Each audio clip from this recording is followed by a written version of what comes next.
Crispin, The Cross of Lead by Avi. Chapter 15. All that day I continued walking. Nothing blocked my way. The mist lifted. The air turned light. Still, I saw no one, not even from afar. From time to time, I found streams to slack my thirst, but not so much as a crumb of food. Sometimes I traveled through woods. More oft, I passed abandoned fields.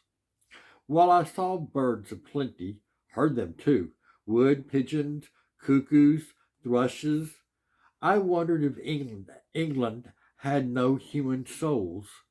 Will I find no life or food anywhere? More than once I reminded myself of the times when my mother and I had gone without sustenance. If we could survive then, and we did, I could do so now.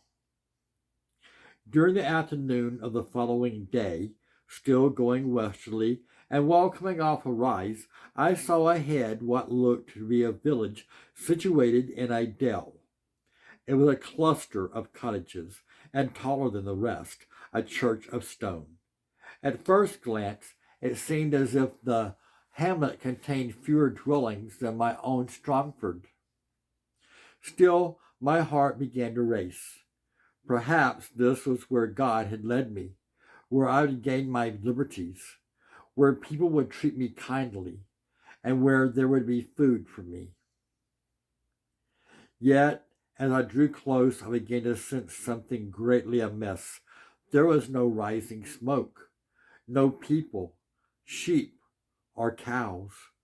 No living thing appeared, not so much as a single cock, goose, dog, or pig.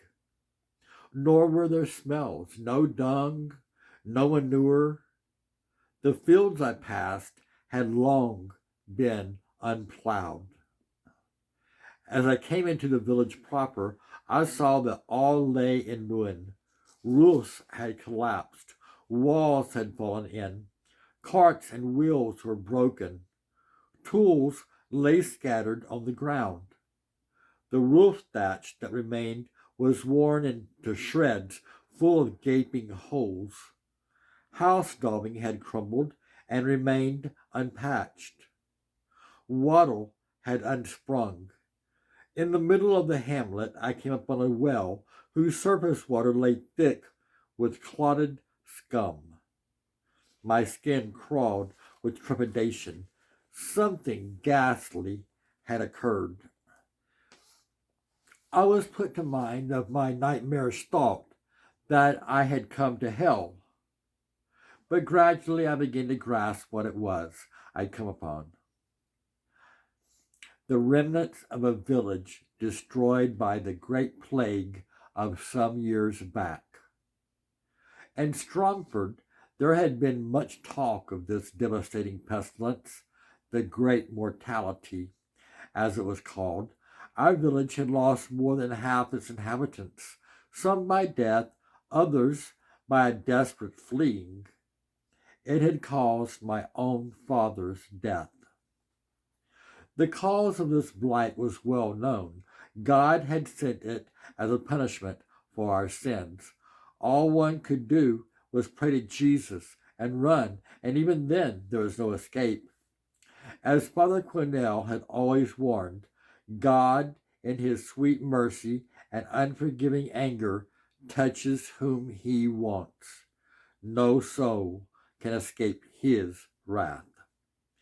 Here, not one person appeared to have remained alive. The profound stillness that embraced all was its own sad and lonely sermon.